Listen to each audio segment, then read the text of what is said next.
Ladies and gentlemen, what's going on? We are back for some pro wrestling content on the Anthony Blackwell Jr. YouTube channel, Facebook page, Twitch, and Twitter. We're doing it all now, BP.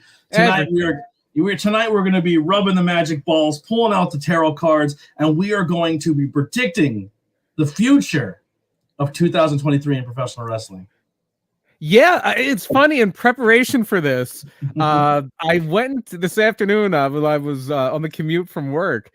I went into the archives of the old Tornado Tag podcast. We did a prediction show at the end of 2021 for 2022, and it was just obviously we didn't think like, oh, Vince McMahon will be exiled or things like that. It was basically what happened was Andy Header gave us like all these different scenarios. We guessed that they were going to be likely or unlikely, and it was so surreal listening to this because it was just a year ago and just like a different world.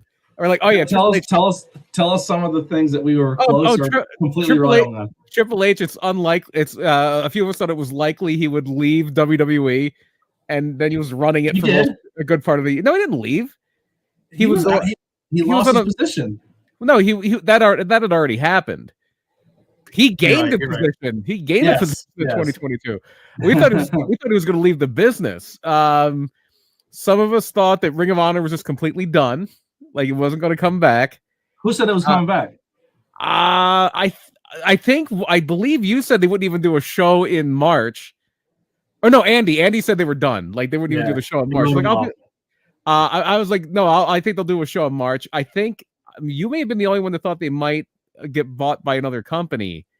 One of the funniest things about the Ring of Honor show though is part of it. Like Andy was talking about listening to a podcast with Carrie Silken. He's like, yeah, the old owner's like just explaining who he is, and like then he becomes friendly with us later. Yeah, we become buddies with Carrie Silken. So like a few months later, so surreal.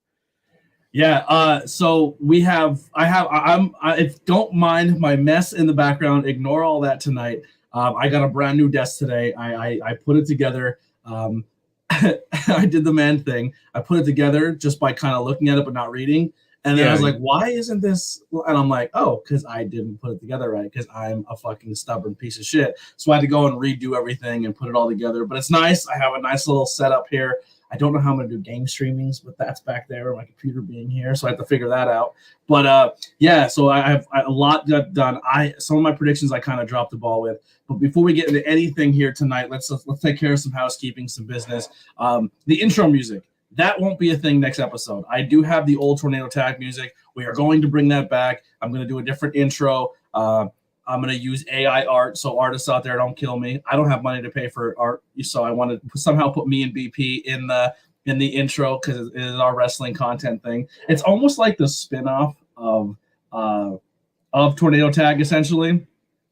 There's something I was kicking around possibly is kind of bringing back the name, but just dropping podcasts. So on this channel it would just be like it'd be Tornado Tag, and we would just go live as Tornado Tag. I'm not sure yet. I'm still kicking it around.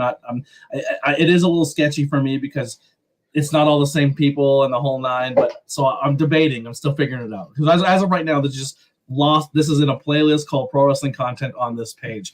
But I want to give you as much value into it because you're putting the work in to be here and be a co-host and all that other great stuff.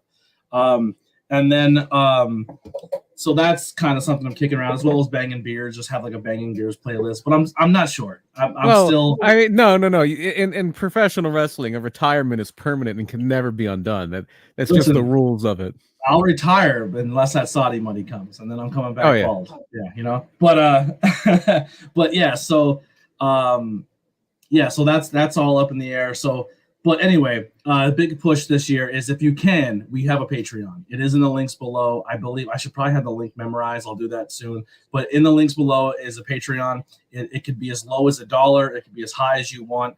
We are pushing for that. It is a monthly subscription. It's just general support. I'm finding ways that we can put bonus content there if need be. We used to put bonus content, but nobody really watched it. So isn't that the name of the Commander's mascot? General support. Colonel. I don't remember. I don't know. I believe it's Major Tutty. Is Major Tutty? Thank you. Although I said a better nickname for that team would be Major Punty. Yes. But yeah. Oh goodness gracious, we didn't have a horrible year. Taylor Heineke pulled us out, and then they said, "Fuck them, let's tank the season." But anyway, let's get back. So Patreon, general support. It really helps. Equipment. It helps build the set around me. It helps pay for gas if we needed to go to shows. All that great stuff. So if you can support by doing the Patreon, that'd be fantastic. Also in the links below, there's 2 wrestlers who are on the shelf right now, Dina Steele as well as Philly Mike. So if you can support them by their subscription services as well as merchandise, please do so. And then if you want to hang out with us this Saturday, we will be at the AXW show in Hamburg, Pennsylvania, the debut of AXW. The return, yes. The new AXW, yeah. The new AXW. But we'll be there hanging out. You can come see us and watch some cool wrestling. But without further ado, let's get into our predictions. Also, thank you, Lisa Osborne, for being in the chat. Lorraine, as well as Stephen Chambers. Thank you all for hanging out. We're going to try to get through this in 45 minutes to an hour. This week and next week, we'll be recording on Fridays, and then we will go back to our regular programming on Thursdays. There will be some situations where we bounce back and forth between Thursday and Friday because we do some stuff at Pilgrim Brewing Company, which will be at next Thursday. Next Thursday, and then 2 Thursdays after on the 26th, we'll be there for wrestling trivia. Yeah. So which you can win this time. I will not be participating, so you could win. Yeah. So not you. No, you have no shot. But like somebody. Yeah. Well, me too. But but yeah, I drink and win usually. You're an animal. You're my Undertaker. You know what I mean? But anyway, so come hang out with us there if you're local. Make sure you hit like, share, subscribe, and then all that great stuff in the links below as well. All right. 2022 was a crazy year for professional wrestling. Oh, yes, it was. If you had any of those predictions right, you are the man or woman. Yeah. If you I was mentioning before we went on the air, I listened to, speaking of the old Tornado Tag Show, I listened to the predictions show we did in December of 2021. And boy, we were off on a lot of things. Talking about like Cody turning heel and Cody doing this and Cody doing that. Never Cody going to he turned heel to some people. Never did we discuss Cody going to WWE. There was a thing where we did say, will somebody jump from AEW to WWE? And I think myself and maybe you or Andy said, yes, Brian Cage. Wow. But no, Brian Cage is still in AEW. But Cody is the one that makes the jump. Yeah, what a turn of events. 2023 was wild, man. Crazy year. Well, let's get into 2023. And we already have a little bit of news. Vince, but now is back. He is he's the chairman of the board again. He basically, the way the WWE stock works is, even though Vince has sold a lot of shares of stock, he doesn't have a majority of the shares anymore. The way the vote, the way it is, but it isn't. The way the voting works for WWE stock is basically any stock that a McMahon owns has 10 times more voting power than a stock that somebody else owns. Yikes. So basically, he can sell off all the stock, and he still, even though he owns like maybe 35-40% of the company, he has like 80% of the voting power. So he can do whatever he wants, basically. And he made himself the chairman of the board again. He brought back George Barrios, who was the old chief financial officer of the company that he fired when he brought on Nick Khan. He brought him back as a board member. Michelle Wilson, who was another executive there, brought her back as a member of the board. Pretty much Vince loyalists. He removed 3 members of the board to put them back on it. 2 members of the board. Didn't someone step down who was in charge of the allegations? Yeah, 2 members of the board, including, I don't know how the person's name, but including the one who was part of the internal investigation against Vince, both resigned from the board. It came out that he has not paid back the $19 million. He said he was going to pay back of company money he put out for this hush money. And there's been a lot of conjecture and there's been a lot of debate that maybe this is going to be Vince is just setting it up to sell. And I'm going to start my predictions there. I'm going to say by the end of 2023, and I'm going on a limb because I think this may get stretched out to 2024, and I'll tell you exactly why. I'm going to call a shot here. WWE sells, and WWE is sold to MICKEY MOUSE. No. Everybody thinks Disney. I think Comcast. NBC Universal Comcast, They said they save a lot of money for that USA deal by buying their them. Not just the USA deal, but the Peacock deal. They own Peacock. So basically all of the major American rights deals that WWE has, besides SmackDown, which is through Fox, are all through NBC Universal Comcast. Why buy the cow? You're not getting the milk for free, so buy the cow so you can. You're literally buying like $21 million a year to put them on for Raw. More than that. They're paying more. Raw is like $240 million a year. Oh shit. Yeah, Raw. I believe the rights fees are $240 for Raw. I think they pay like $50 million a year for NXT. I believe Fox pays about $200 million a year for SmackDown. WWE's main revenue is through rights fees, and they're getting paid also hundreds of millions of dollars a year for the Peacock deal, because it had to be worth a while for WWE. You got to imagine they had over 1 million subscribers to the WWE network at $9.99 a month. That's a lot of money. That's almost $100 million a year. So they would be probably saving money in the long run if they just buy WWE, and now that money's just getting pushed around internally. And I say it may happen. It may happen in 2023. I wouldn't be surprised maybe if it happens the first quarter of 2024, because do you happen to know where Comcast is headquartered? Philly.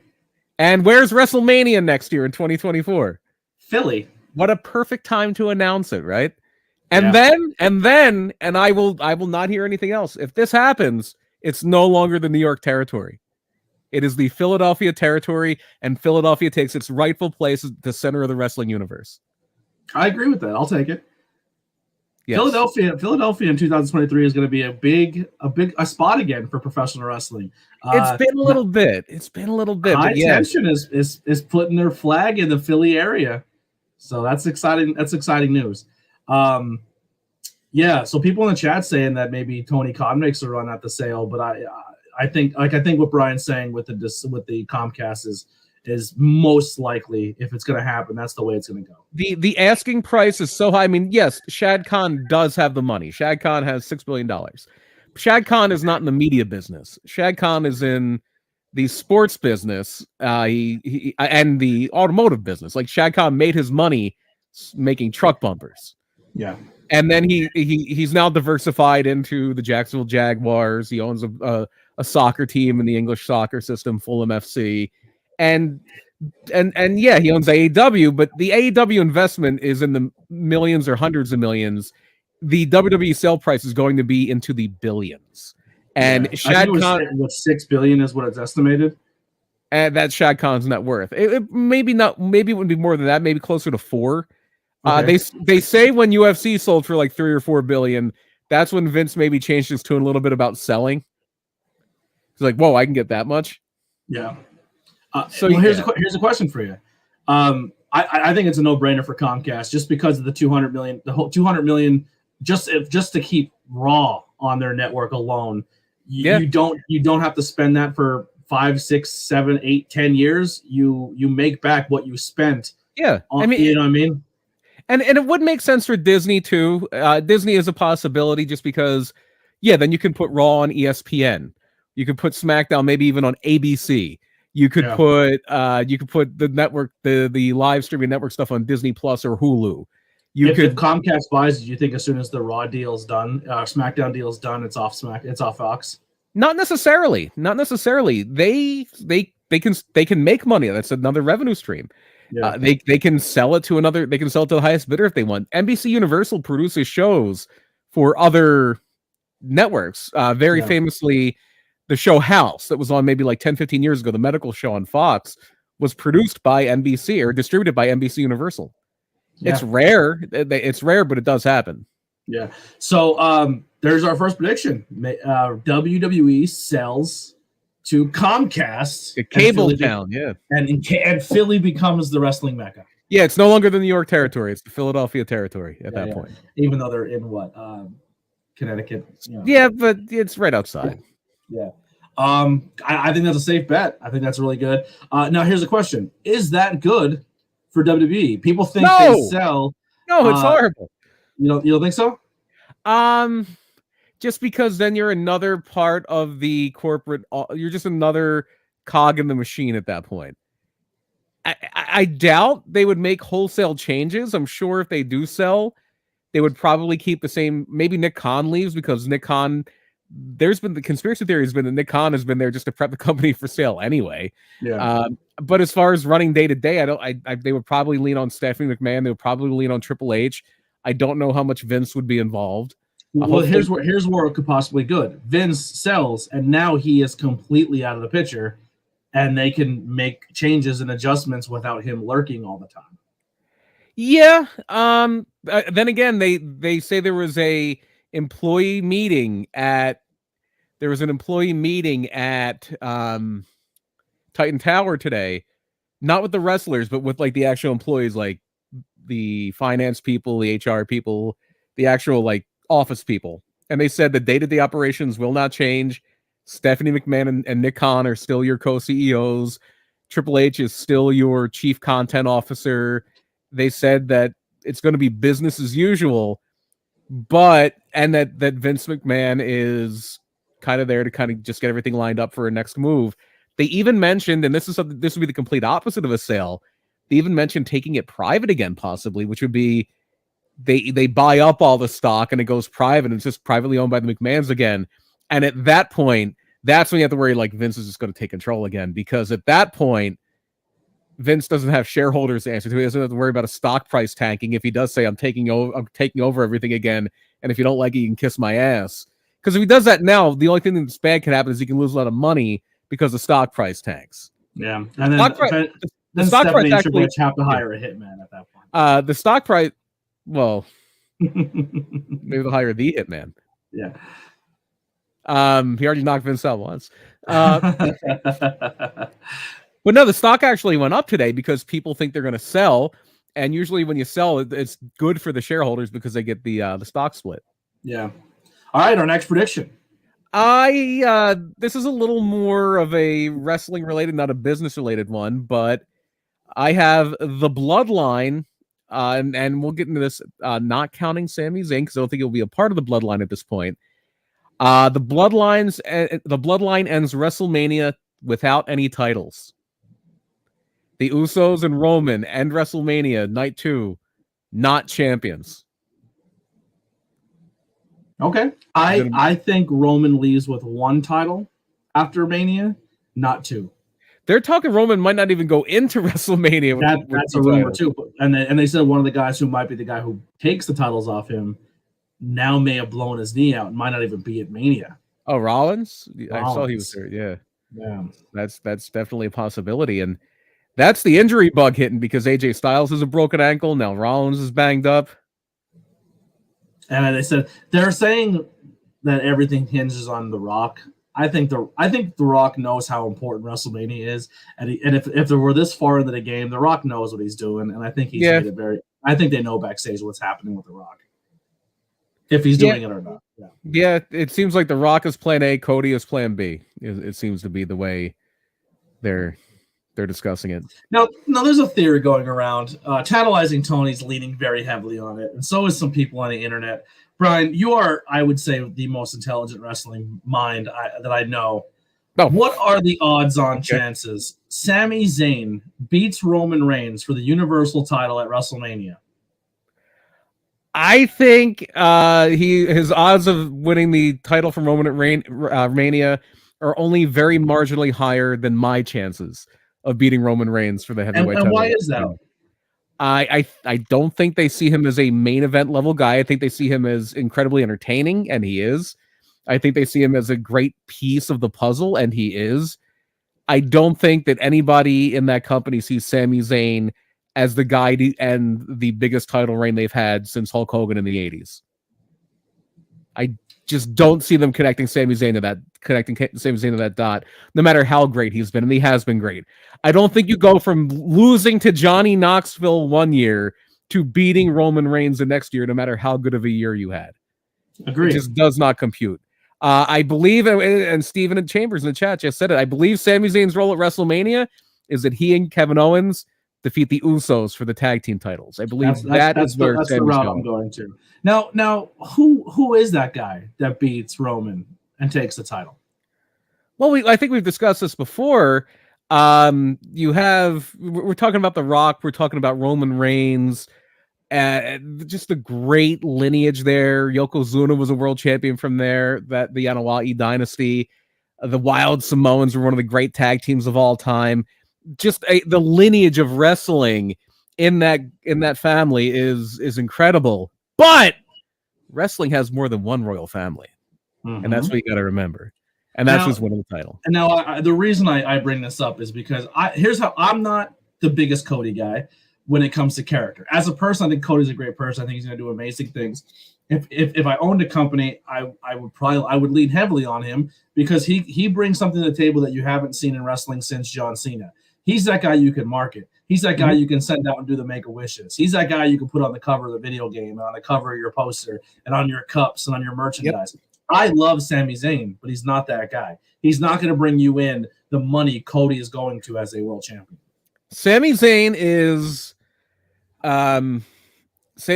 is a great character actor. And a great character actor can make a movie. And he's a great wrestler too. He's very talented. Sami Zayn is good at everything. Yes. Now, if you think if they put Sami back to his role that he was in NXT, where he was almost Gargano before Gargano, he can reclaim some of that and become that golden babyface again? You could, but that underdog narrative on the main roster, that is not the number one babyface they've ever gone for. And even with Triple H as the head of creative and not Vince, and who knows how much says Vince is going to have in this, even he's going to see like Cody's our money guy. Cody's our money maker. The NXT stuff, NXT booking was never meant to translate to WWE. And even then, if you look at NXT's booking, Johnny Gargano wasn't champion for that long. Johnny Gargano was a transitional champion to get the title from Ciampa to Adam Cole. Yeah. Sami Zayn was a transitional champion to get the title from Neville to Kevin Owens. They weren't long-term babyface Hulk Hogan, Steve Austin, The Rock, John Cena champions. Cody Rhodes fits that mold. Cody Rhodes is that guy. Whether you like him, whether you don't like him, whether you think he's the best, whether you think he's the worst, Cody Rhodes, especially now that he's reinvented himself and he has become this kind of media darling, and he's become a star. He is shown he knows how to make himself a star. He's the guy. There's another way to put it. He's the guy that they would want to run with, and maybe not permanently, because I think Roman will be right back in the mix, and Roman will probably be in the mix eventually as a babyface again, because this whole thing was just a long con to get people to accept Roman, and when he flips babyface, they won't hate him as much as they used to. You think? Maybe not. I don't think shaking hands, kissing babies, but maybe a little bit more of a babyface with an edge. He's the same guy, but he's going after the bad guys instead of the good guys. Yeah. Well, who's that guy you make your next big villain? That's a question. Yeah. Who knows? Yeah. All right. Well, here's my one Cody prediction. It's not really my 2023 prediction, just a prediction in general. I think Cody is seen and on TV, and he is not a surprise entrant in the Rumble. I think Cody's the guy who comes out and cuts a promo and says, "I'm back." He's the one who wants to speak before the action. I think he's that guy that comes out and he goes, "I'm here. I'm back. I'm fully healthy. I'm here for one reason and one reason only. It's Rumble season, and I'm going to be in the Rumble." Like I think that's his route. That is incredibly possible. It's what they did with Triple H in 2000. What year did he win it? 2002, I believe. He's all about that promo. He wants the mic. He wants the ball in his court, and I think him showing up is more impactful cutting a promo than him showing up as a surprise. Plus, he already was on TV. They interviewed him on the Raw recap show. Yeah. So I don't think anybody would be overly surprised either that Cody's going to be in the Royal Rumble. I think even a casual fan that's not that plugged in is like, yeah, Cody Rhodes will probably be back. You want to talk about who I think might be a surprise entrant in the Royal Rumble? The Great Muta, who has never, ever stepped foot in a WWE ring, is hanging it up. I believe the Great Muta may be in the Royal Rumble. Yeah. Oh, we're watching the show on Analyzing Tony. Appreciate it. Well, we just talked about the Sami Zayn bit, and once again, Tony, you are at an island alone on that take. But yeah, the great. So even though the Great Muta kind of said some homophobic stuff, you think he still gets a? Yeah, and obviously you don't condone what he said. It's Japan, and they have an entirely different mindset there. It doesn't justify ignorance, but I don't think there's going to be people at WWE's door with pitchforks so they have the Great Muta in the Royal Rumble either. Yeah. All right. Next prediction, Brian. Speaking of Royal Rumble, Rhea Ripley wins the Women's Royal Rumble. There you go. I think I don't know if it's going to be a chamber or Rumble, but they need to find a way to get Alexa from Raw to SmackDown. SmackDown needs help. They have nobody over there to make any coherent. The only thing they have right now is Raquel Gonzalez, and if Charlotte's going that babyface route and standing in the crowd and getting the love, they have really nobody over there that people are going to be invested in. They don't want to see Ronda Charlotte anymore. I think they're going to get Rhea to SmackDown. You win that Royal Rumble, you get to challenge whoever you want, whatever champion you want. I think Rhea challenges the SmackDown Women's Champion. Yeah, I think they try to find out because I think they're going to do this whole spooky Alexa Bliss, Bray Wyatt, and they need to team them up, and I think she needs to get over to SmackDown for that to be a thing. Yeah. Well, I'm not a fan of it, but she has to find a way over there. Yeah, the spooky magic power stuff, I hate it, but whatever. But this Royal Rumble is sponsored by Mountain Dew. Yes, the pitch black match with LA Knight and Bray Wyatt. Bray Wyatt is an evil, spooky man with magic powers who is a recluse, and nobody knows who he is, or nobody knows really what his story is, or where the source of this mystical powers he's come from. And he's also signed a deal with Mountain Dew to sponsor his match because he's a wizard with an MBA who's very good at marketing and said, hey, I can leverage my magic powers with Mountain Dew and have a pitch black match. Yeah. Well, hopefully the pitch black match just means they turn the lights off. We don't have to watch it. Yeah. Well, it's going to actually not be a pitch black match for me because I don't like to go to the bathroom in the dark. So I'm going to have the light on during the match while I go to the bathroom and take a break. Yeah. Which is a shame because I really like LA Knight. See, if I were to sponsor that match, I would try to get sponsored by Orville Redenbacher Popcorn. Why is that? You don't know what a popcorn match is? That's an old saying. Yeah, that's an old saying in wrestling. All right. So your prediction is Rhea Ripley wins the Rumble. Wins the Women's Rumble, yeah. She'll probably win the Men's Rumble too. I still think they're a little hesitant on her after the injury, and that's why I think she's doing a lot of comedy bit stuff. Oh no, I think that she has not as much as Sami Zayn has really come into his own in his role. I think Rhea has really come into her own character-wise with this I'm your mommy, and she did it all injured. Yeah, instead of taking time away, she stayed on camera.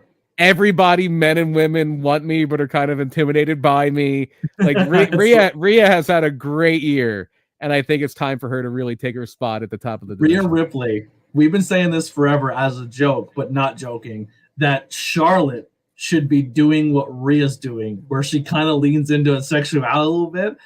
Rhea loves the fact that people are sexualizing her, and she's like, I'm eating it up. She goes, when I'm out there, people calling me mommy and telling me I'm hot, I'm into it. You know what I mean? Everyone's simping for me. That's what Charlotte should have been doing.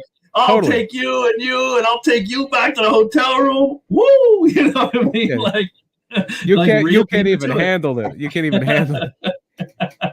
I'll even kiss the fat one and make him cry. Perfect. Yeah, that's all you need to do. That's all you need to do. Yeah. But Rhea embraced that this year and kind of taken it over. I think it's super important for talent when they're injured to not go away. If they can find something to do and make a character or a story, it pays off. I mean, Britt Baker had a huge year and she never had to wrestle. Rhea Ripley kind of did the same thing. She kind of laid in the cut. She played a character. They put a storyline around her, and she had a dominant year. Yeah, and she got Dominic Mysterio as over as he's ever been. Yeah. Oh my God, the prison tattoo was the. Oh, it's so good. Yeah, he's He's hardcore now. He's been changed. He's a changed man. If this is the route they're going with Dominic, I'll actually be into Dominic Mysterio. Yeah. Who would have thought that? Yeah, because I was having a hard time with it. But so I will say my prediction will be Lexa Bliss will win the Bliss? Royal Rumble. All right. Yeah, Bliss. They got to figure something out. They need to put some talent over on SmackDown. It is dismal, and it's the fact that Charlotte had to come back and take the title the way she did proves how weak that division is. Yeah, because everybody's on Raw. Yeah, Becky's and I'll make another Bayley, prediction. yeah. I think Ronda gets another title. I think her and Shayna Baszler will be women's tag team champions. That would be good. That would be good. All right, what do you got? Let's flip it over to the other company now. I'm going to say end of the year, your AEW World Champion by the end of 2023. Who are you thinking? I would still say MJF. I think by the end of 2023, your AEW World Champion is absolute Ricky Starks. Really? Ricky Starks, yeah. AEW, and I forget where I read this, but it's so true. You think of AEW as this big work rate promotion, and it's not, because everybody's so good in the ring in there. To really stand out in AEW, you have to be a good talker. Like all the people who've gotten super over in AEW, whether it was Jericho or whether it was MJF. MJF is a prime example, or the Acclaimed, even though they're great in the ring. All these people are great wrestlers, but everybody is. The Britt Baker. Britt Baker is a key example of this. They're all the people who got over with their personality, with their talking, and the baby face work that Ricky Starks is putting in right now is so good. And the only thing Ricky Starks has going against him is his lack of size. And there's no company that matters less in probably than AEW. I mean, look at the whole push right now in AEW is people with lack of size. They're pushing Hook, Jungle Boy, Ricky Starks. They're pushing Darby Andretti? again. Yeah. Action Andretti. Yeah, and so I think Ricky Starks is going to be the guy who takes the title off of MJF. And I think it happens. MJF gets a good run, but probably around maybe All Out, maybe even Full Gear. Maybe MJF gets that full gear to full gear, or even Winter is Coming. And because that's where they had their first match on TV. Winter is Coming. It's a year later. Ricky Starks finally gets his rematch after a year. He gets the job done. I think Ricky Starks ends the year as a champion. Yeah, because I think MJF's title run is going to be very interesting for people. Because I think because the last couple of years it's been the same 5 guys who've been in that mix, and MJF can't run through the same 5 guys again. This is where MJF has to carry himself as a champion, but also does he carry a new branch of talent with him, with talent that we didn't really see in the top picture. Yeah, and there's certain guys like Darby Allin and Jungle Boy where I think they're kind of capped because they haven't really had that ability to connect charismatically. Like, they're great wrestlers, they have good characters. I don't know. I don't really think of Darby Allin as a great wrestler necessarily, but that's just my opinion. I know if you're into him, and more power to you. And he did have a really good match with Joe, and he works really hard, and he had a really good fight with Joe. My problem with Darby is I get why people like him. He paints his face, he's spooky, he has the edge, there's a character there that people associate with. But my thing is there's no in-ring psychology to his matches. Agreed. He's smaller, but he does nothing to wear down his opponent to make it look believable. Joe kicked his ass for the whole time, and he gorillaed out of a chokehold that put out your Wardlow the week before and just threw Big Joe into the turnbuckle, gave him a Canadian destroyer, and Joe's out cold after taking 0 damage the entire time. It just was not believable.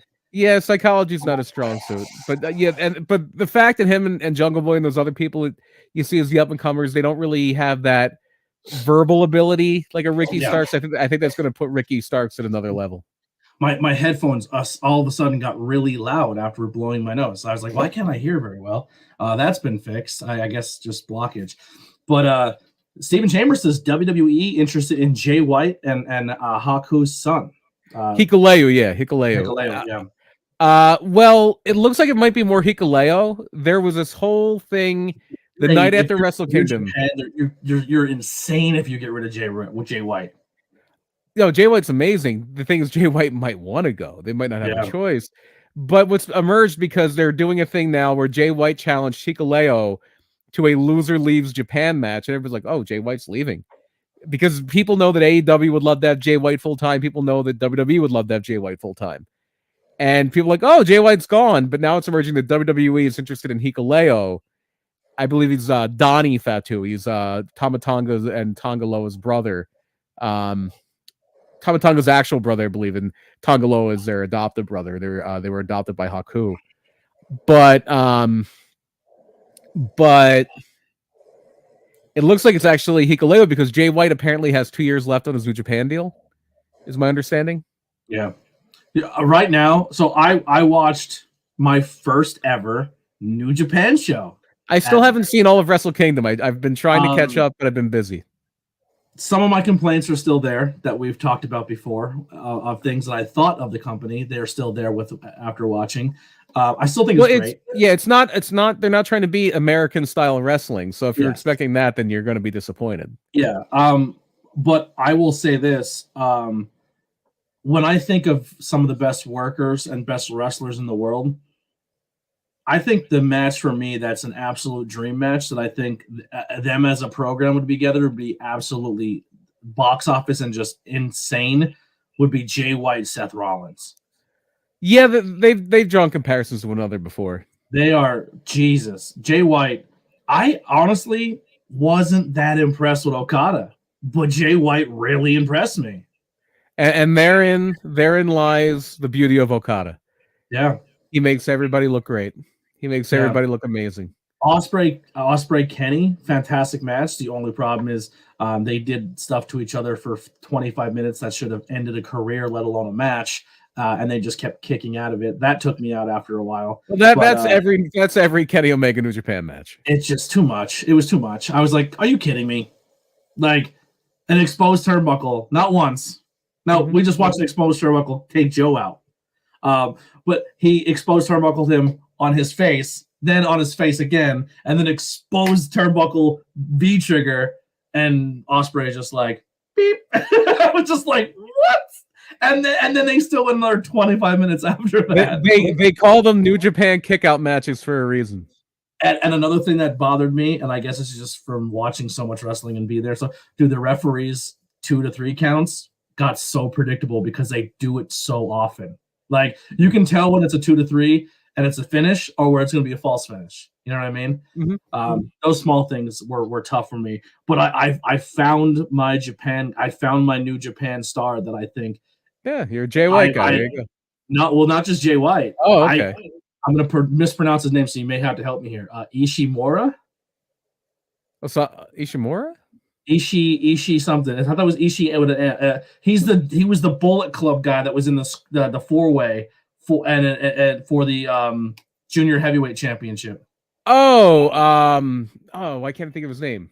Just he has like the longer half cut bull like shaved head. Jacked, shredded. He lost to like I call the Okada / the young boy Okada, the guy with the black hair and the red tips. Oh, Hiromu. I'm not a big Hiromu guy. You don't like Hiromu? No, dude. I don't know. He's kind of pudgy, and I don't know. I'm just not into his look or his personality. He just reminds me of that absolute golden baby face. But the guy who was in that match with him, who was the villain, the Bullet Club guy, Ishimori, right? Ishimori, yeah. Yeah. Oh, he's great. Dude, that guy is so good. I thought you were gonna say Yano. Yano was he won that Rumble, right? Where he was in the Rambo. Yeah, he was in the Rambo. Yeah, and he thought he had to tag in the whole time. He just stood on the outside. Oh, he's a comedy guy. Yeah, he's a guy like hits people with low blows and the padding on the ring post. Yeah, Taiji Ishimori is the guy you're thinking of, Bone Soldier. Yeah, yeah, really. And he only literally showed a little bit of what he can do that night, like he's really brief instances where he like. But when he went, it was like, holy shit! Like, how did he get that hang time? Like, he was really, really impressive. He's someone I'm going to keep watching New Japan for. Like, I'm going to be a fan of him. Let's stick with New Japan here. I do have some New Japan predictions. All right. And this one I hate to be negative, but I believe this. The Mercedes Moné run is a critical and commercial disappointment. Agreed. I think you're going to see that maybe her style is more WWE than we thought, and that the Stardom New Japan style is a little bit different. I literally said the same thing in our Discord. I said I think she's going to struggle. And there's people online right now saying that she may have been intoxicated for her promo. She was slurring her words really bad. She may have also been nervous. I'm going to give her the benefit of the doubt. Yeah, I hope. I don't think that's the case, but that's No, the I speculation think she's a online. little too much of a pro to do that. But there's some people who are on the indie scene right now who come from the so SmackDown. I have SmackDown on right here because now I have this new setup where I can see it. SmackDown is starting with the Bloodline, like on Raw, where they are coming in and destroying everything and taking over the show. So I'll keep you updated what's happening on SmackDown as we go. But I think like I said, there's people on the independent scene.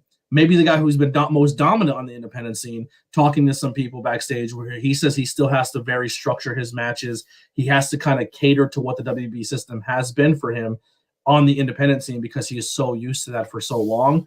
I think Sasha's going to struggle a little bit with this Stardom style and Japan style. And one of my biggest complaints a little bit is I understand she wanted to work Japan. I understand she wanted to have that experience, but also she left because she felt women's wrestling and the tag team of women's wrestling was not being taken seriously. And she went to a company that had its first ever women's match and gave them 5 minutes. Yeah, but part of the reason they only got 5 minutes is because of her debut thing.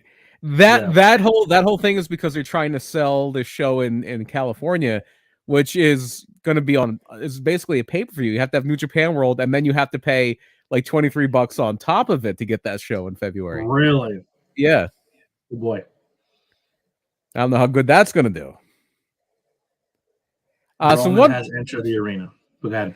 A few more predictions for New Japan. I think we get Omega Okada 5 at Forbidden Door 2.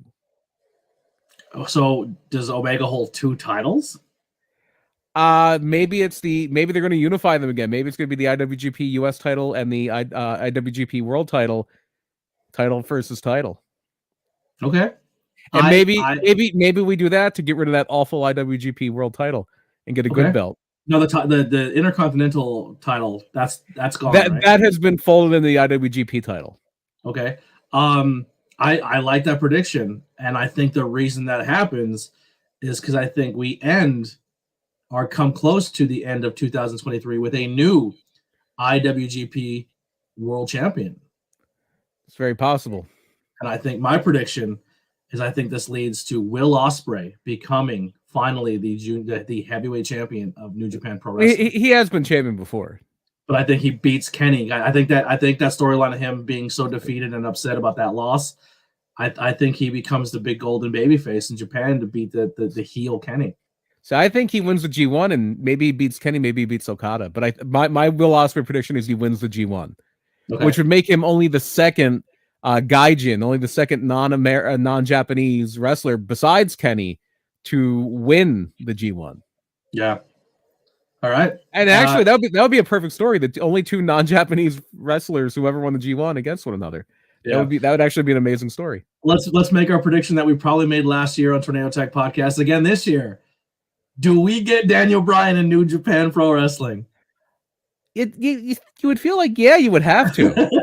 It's funny that one of the big ones for last year was will Danielson, because this is when he was at the beginning of last year, at the end of 2021. It was when he was having his big heel run, and he was kind of like everybody was in love with him as this heel. It kind of went away because they did Blackpool Combat Club, and he was having the big title match with Hangman. We were talking like, does he win? And we were kind of split on whether he would win the AEW title in 2022. And I believe I said I think it would be more likely that he wins the IWGP title. He'd even set foot in All Japan or New Japan. Yeah, so it's crazy. Daniel Bryan had the most unpredictable year too. He essentially lost everything he was in. Yeah, well, especially it was with Chris Jericho. Yeah, just dudes taking L's everywhere. And now he's going to bounce back a little bit because they're going to build up this thing with him and MJF. Yeah, well, as he should lose to MJF. I am in the camp that he doesn't need the title. I thought he could have elevated the title when the Hangman reign wasn't really going so well, but I think if you're going to use him to put over younger talent. You don't like MJF. You don't need him to put over Chris Jericho. Chris Jericho's already over. He's as over as any wrestler can be. Yeah. But back to AEW. I do have a few more AEW things. I have CM Punk does not return to AEW in 2023. I disagree. I think he would like to, but I think there's forces within AEW that will hold him back unless those forces leave. I think they have kissed and made up and realize there's money in it. Well, there is money in it. I think Punk returns and goes for the Trios Tag Team Championships with FTR to take on the Elite. That would be amazing, but here's another prediction I have. FTR returns to WWE. I don't think they go back to the E. I don't think they dug the way Triple H and Shawn ran things when they were there, and I don't think they want to go back. Dax has been very public that he did have that very bad experience with Shawn at Raw 25, where he confided in Shawn about his mental health stuff and his lack of confidence, and Shawn was behind closed doors, very, very supportive and complimentary. And then when he was around his old DX buddies, he made fun of him. Yeah. And so that did. So I actually take it one step further. I think they have a fight, but the trios titles are not involved. I can see Death Triangle winning this best of 7. Then they go on to take on House of Black because they need something to do. House of Black has returned and has nothing to work. I think House of Black, Death Triangle have a program. The Elite need someone to work. Insert Punk FTR. Oh yeah, that company has way too many people. That company has way too many people. But I think Punk returns and he teams with FTR versus the Elite. Just a few more AEW related ones I have. Ring of Honor ends 2023 without a TV deal. I think they'll still be doing the Honor Club thing and the pay-per-views on BR Live. I don't think they're going to get a TV deal. And Will Hobbs. I believe Will Hobbs at some point in this year will be the TNT champion. Okay. Do we get Miro in 2023 at all? Well, here's the question: are we more likely to get Miro in 2023 or Rusev in 2023? That's very true as well. Yeah. Now there's somebody who could jump back. Who comes back first, Miro or Andrade? Miro. I don't think WWE really. Unless Charlotte really has a lot of clout. I don't think WWE wants that. Andrade's got that reputation now, just being a lot to deal with. Yeah. WWE has picked up one of the top stars from AAA. Yeah, Dragon Lee. Does this open doors for AAA and WWE? No, they signed them. They're not going to work with them. They stole them. Okay.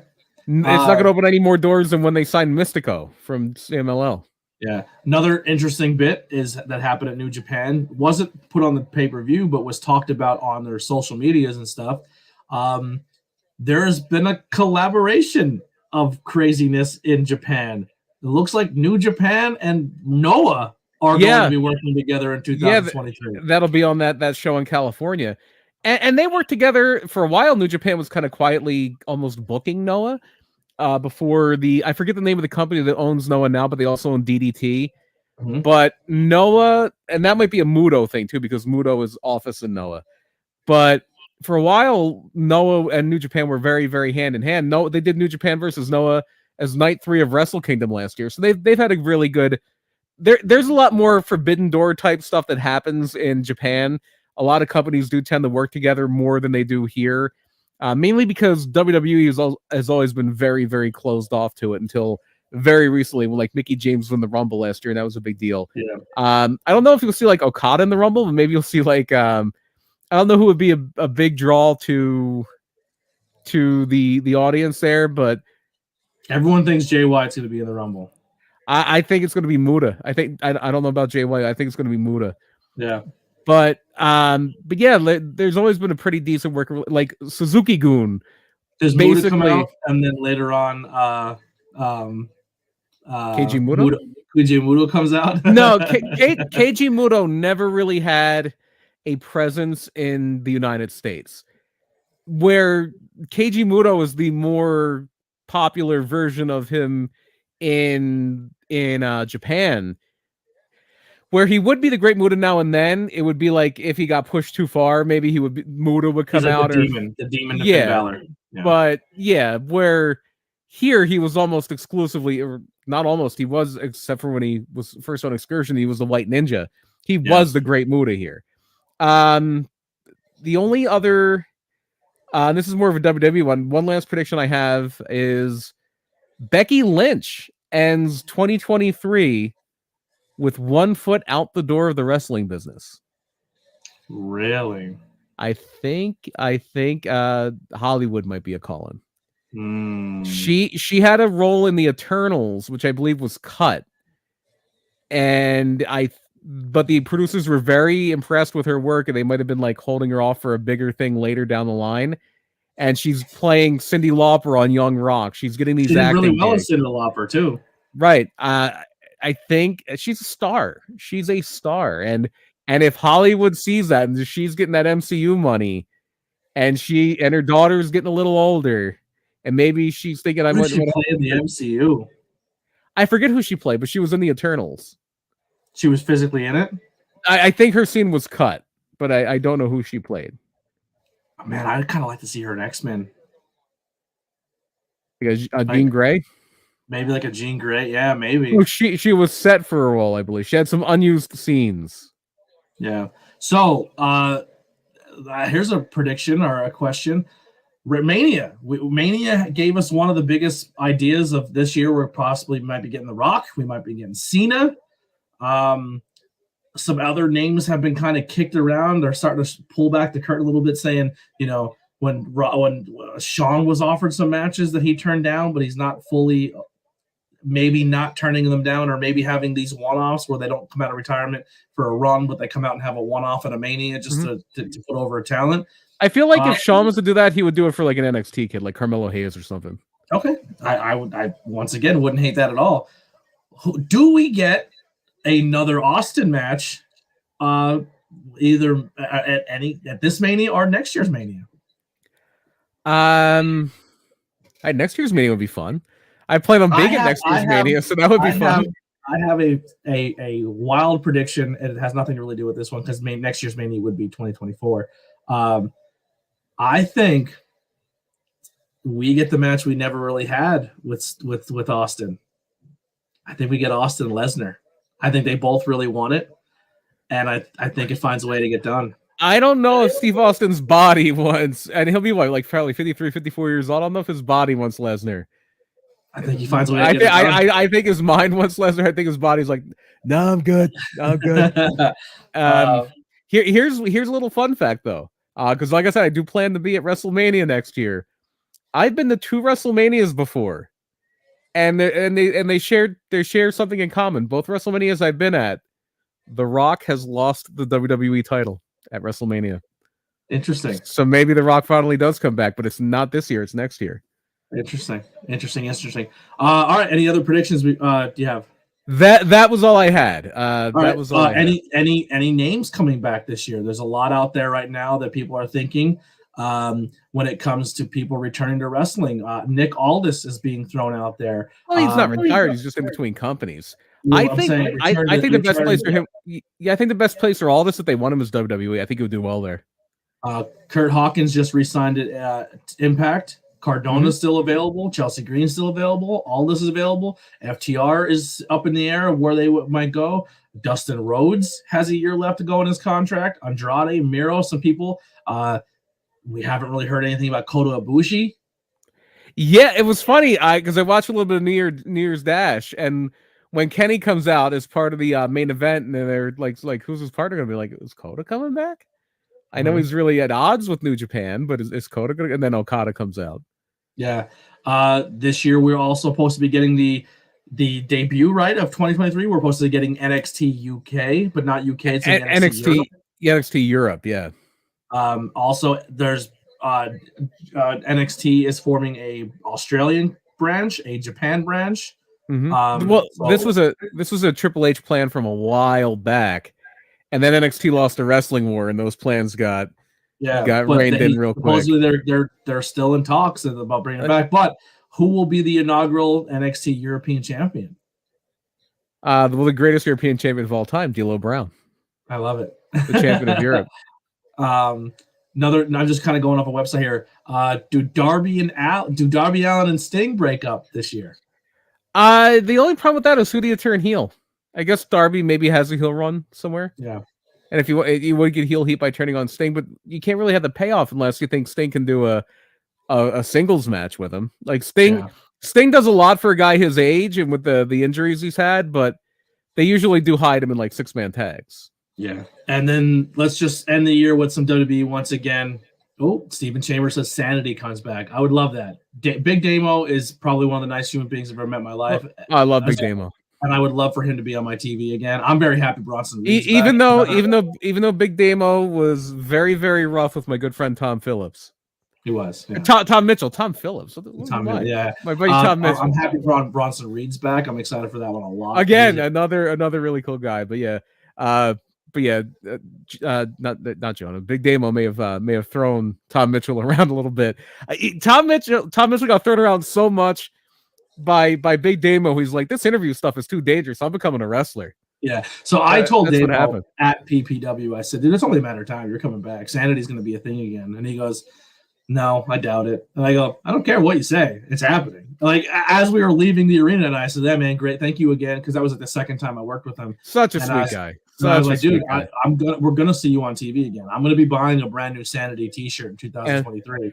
And he goes, I'm glad you have more faith in my career than I do. I appreciate that. And we gave a big hug and we left. And then once Nikki started teasing everything, I DM'd him and I was like, hey man, looking good. And he goes, unless you know something I don't, it's not happening. And I just wrote back the gif of Ron Burgundy. I don't believe you. And he goes, cheers, mate. Have a good new year. And that was it. That's awesome. Such a pleasure to work with that guy. Yeah. Such a gentleman behind the scenes. Such a sweetheart. But no, it's so funny that promo I'm talking about with him and Tom Mitchell. The guy who was kind of behind the scenes producing that promo is now producing in WWE again. Yeah. That was a Brian Kendrick joint, that promo. He was just like a little more over the top, a little more 80s. And then finally he just chucks Tom Mitchell on the ground and I will say this, collapses. Since bringing him back to help Ronda, her matches got a lot better. Brian Kendrick's a very talented man. Very talented man. Very talented man in many aspects of professional wrestling. Let's end this show with one more prediction. We'll throw some names out there. Just no prep, just kind of winging it. 2023 Hall of Fame. WWE, I'm gonna guess here. Okay, so who was the main guy last year? Who was the main? Taker. Oh yeah, of course. Easy. Triple H. He's never wrestling again. He's already in his rumors online, or Batista. That would be a good one. I forgot he wasn't in yet. Batista would be a great one. Yeah. Yeah. Or if you wanted. Oh, Alex. Yeah. Hi, Alex. I can't see the chat there thing because the most recent chat gets cut off for me. Maybe Evolution is a group, but Triple H is already in as part of DX. But then he's going to as Evolution. He's going to go in as himself. No, Batista will be a great one. Women's division, Trish is in, right? Did Trish go in yet? I'm not. I know. Lita's in. Yeah, it's a fake Hall of Fame. I don't pay attention to it.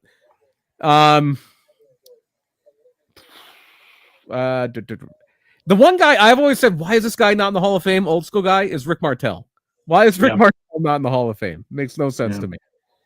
All right. Well, that'll do it for our 2023 predictions. We will be back next week with the history of is coming back next week. A lot of people like our history of episodes, and we are going to do the history of, and it's kind of topical because he is our current New Japan heavyweight champion. We are going to make it rain. World champion. IWGP world champion. Sorry. I watched one show and I still fuck up. International Wrestling Grand Prix.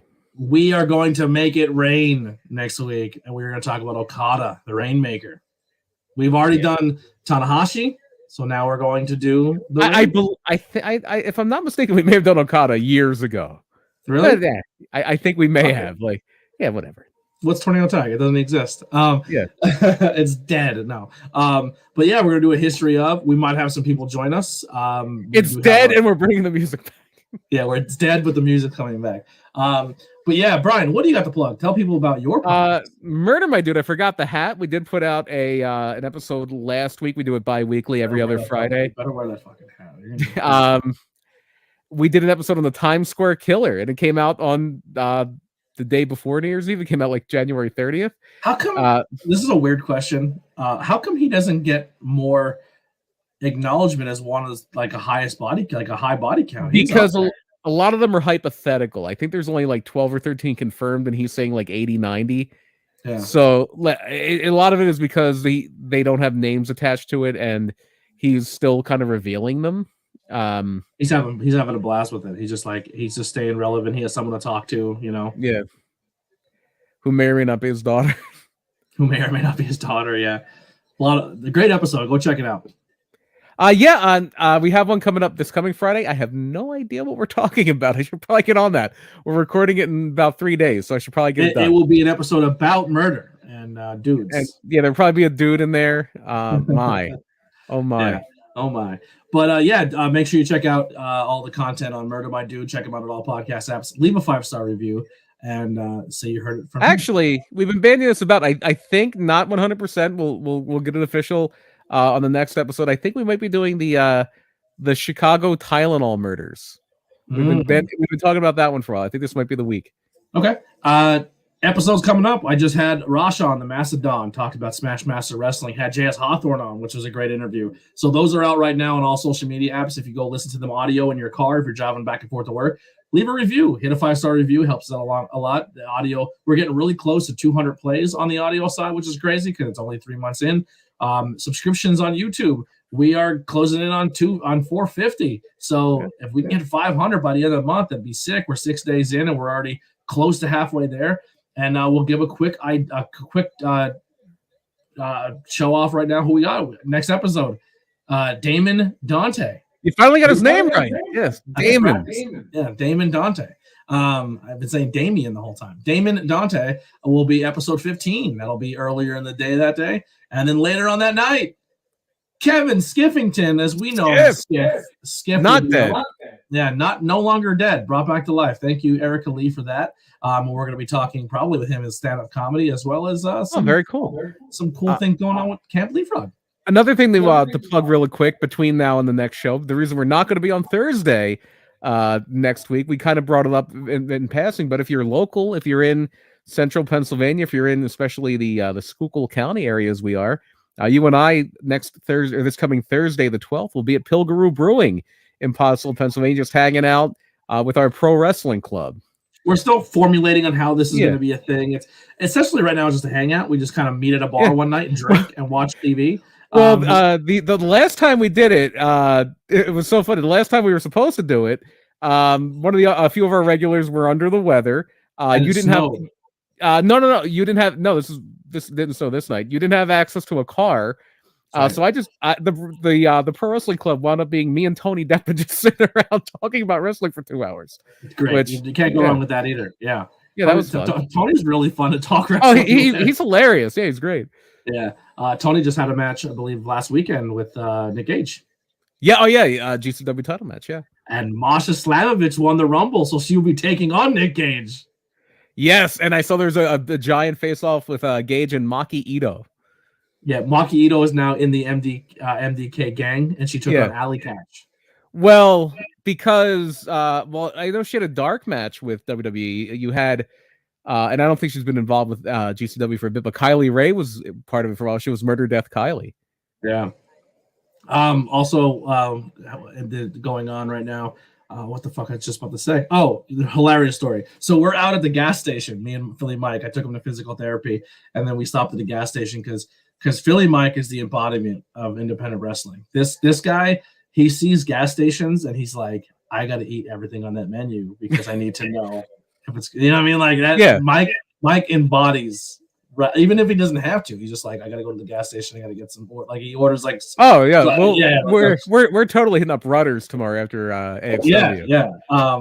Gotta get that peanut butter chocolate milk. So that's Philly Mike's thing. So we're sitting there waiting for our food, and a police officer walks in, and a big dude, and he walks in and he looks at Mike, he looks at me, and he's like, MDK all day, motherfucker, because he's wearing a fucking GCW hoodie, and I go, that is the coolest thing a cop's ever said to me. And the cop started losing it. And this cop, I guess, will be at Hamburg this Saturday. But he walked in and seen Mike and looked at his hoodie and goes, MDK all day, motherfucker, in a gas station. And we're like, this is great. That cop's gang affiliated, yeah. It's a gang affiliated cop, a pro wrestling gang affiliated cop. With the coolest thing, I think that'll probably happen to me this year. But yeah, it was really cool. And we'll be seeing Philly Mike very soon on this show. He's going to be joining us in the near future, talking some wrestling with us. Maybe he's on the Rainmaker episode. We'll find out. But that's going to do it. This is the last time I swear you'll hear this music, and then it'll be the old school Tornado Tag music with a different photo intro. Hopefully I can get some B-roll footage coming up this year and we can make actual intros. But we're out of here. If you are watching, I'll be heading over to the Tantalizing Tony show here in about 5-10 minutes. So we'll see you guys next time. We're out of here. We'll see you next Friday with the Rainmaker, the history of